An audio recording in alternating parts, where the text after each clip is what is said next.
Hello दोस्तों, मैं राजकुमार आपके अपने यूट्यूब चैनल इंडियन राज पे आपका स्वागत करता हूं। 11 अक्टूबर 2020 को यूपीपीसीएस का एग्ज़ाम होने वाला है। उसके तहत यह क्वेश्चन देखते हैं। तो आइए टेस्ट लगाते हैं।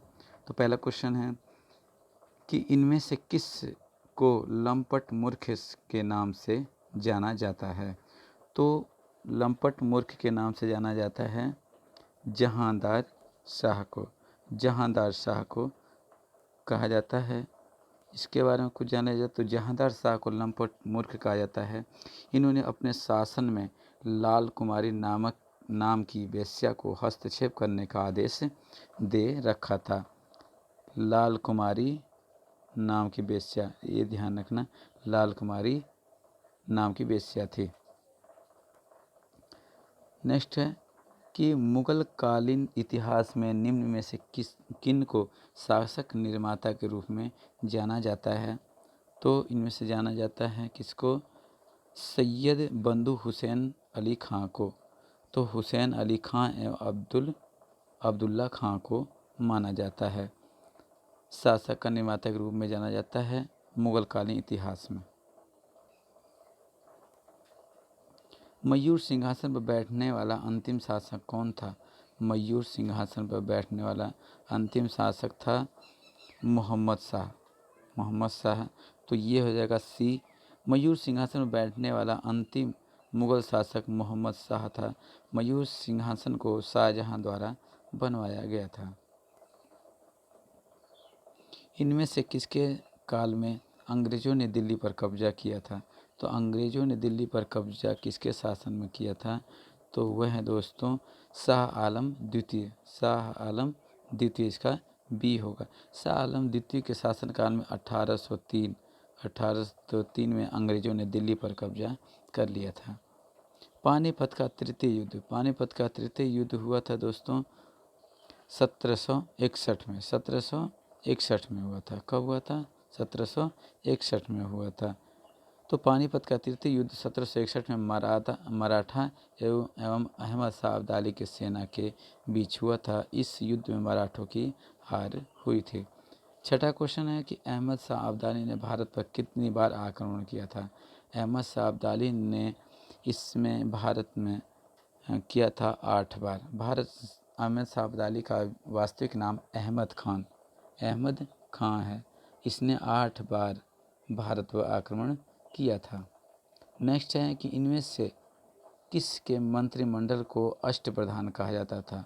तो अष्टप्रधान किसको कहा जाता था दोस्तों, किसके शासनकाल को, किसके मंत्रिमंडल में? तो शिवाजी के मंत्रिमंडल को अष्टप्रधान कहा जाता था। इनमें पेशवा सरी नौबत, अमात्य, वाक्यान्वीस, चिटनीस, सुमंत, पंडित राव और न्यायाधीश आते थे। अगला है कि चौथ व सरदेश मुख नामक कर किसके द्वारा लगाया जाता था। चौथ व सरदेश मुखी नामक कर लगाया जाता था शिवाजी के द्वारा। शिवाजी के कार्यकाल में लगाया जाता था। तो चौथ व सरदेश मुखी नामक कर शिवाजी द्वारा लगाया जाता था। चौथ किसी एक क्षेत्र को बर्बाद न करने के बदले दी जाने वाली रकम को कहा जाता था तथा सरदेश मुखी इसके हक का दावा करके शिवाजी स्वयं को सर्वश्रेष्ठ देशमुख प्रस्तुत करना चाहते थे। इनमें से अवध राज्य की स्थापना किसने की थी। तो अवध राज्य की स्थापना सादत खान ने की थी। सादत खान ने की थी। अवध राज्य की स्थापना सादत खान ने की थी।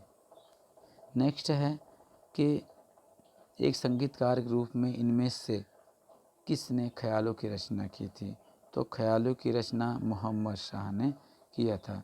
तो इसका आंसर हो जाएगा ए। इसके बारे में जान लीजिए। एक संगीतकार के रूप में मोहम्मद शाह ने अनेक ख्यालों की रचना की। सुंदर युवतियों के प्रति अत्यधिक रुझान के कारण मोहम्मद शाह को रंगीला बादशाह भी कहा जाता था। रंगीला बादशाह किसे कहा जाता था। तो मोहम्मद शाह को कहा जाता था। इनमें से किस मुगल शासक के काल में हैदराबाद की एक के स्वतंत्र राज्य के रूप में स्थापना हुई थी, तो वह हैं मोहम्मद शाह। कौन है? मोहम्मद शाह। इसका ऑप्शन ए हो जाएगा। कौन सा दोस्तों हो जाएगा? ए हो जाएगा। तो मोहम्मद शाह के शासनकाल में ही हैदराबाद के चिनकिलिज खान ने निजाम उल मुल्क की उपाधि धारण की। 1725 ईस्वी में स्वतंत्र राज्य की स्थापना की। ईरान के सम्राट नादिर शाह ने दिल्ली पर आक्रमण कब किया था? ईरान के नादिर शाह ने दिल्ली पर आक्रमण कब किया था? तो दिल्ली पर आक्रमण किया था 1739 में किया था। कब किया था? 1739 में किया था। आइए इसके बारे में जान जाते हैं। ईरान के सम्राट नादिर शाह ने 1793 ईस्वी में दिल्ली पर आक्रमण किया। उस समय दिल्ली का शासक अहमद शाह था। नादिर शाह को ईरान का नेपोलियन कहा जाता था। नादिर शाह को क्या कहा जाता था? ईरान का नेपोलियन कहा जाता था। तो ये ध्यान रखिएगा कि नादिर शाह को ईरान का नेपोलियन कहा जाता था। प्रथम आंग्ल मराठा युद्ध कब हुआ था? तो प्रथम आंग्ल मराठा युद्ध हुआ था 1775 से 1782 में हुआ है प्रथम आंग्ल मराठा युद्ध। तो प्रथम आंग्ल मराठा युद्ध 1775 से 1782 तक हुआ था। यह 1782 में साल बाई की संधि के साथ खत्म हुआ था। मराठा प्रशासन में सुमंत किसको कहा जाता है?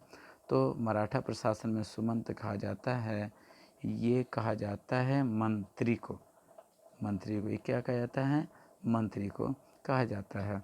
तो मराठा प्रशासन में सुमंत विदेशी मंत्री को कहा जाता था। धार्मिक कार्यों से संबंधित पंडित को पंडित राव कहा जाता था। धार्मिक कार्यों से संबंधित व्यक्ति को पंडित राव कहा जाता था। शिवाजी ने अपना राज्याभिषेक किससे करवाया था? तो शिवाजी ने अपना राज्याभिषेक गंगा भट्ट द्वारा करवाया गया था। श्री गंगा भट्ट द्वारा किया गया था। तो शिवाजी ने राजगढ़ में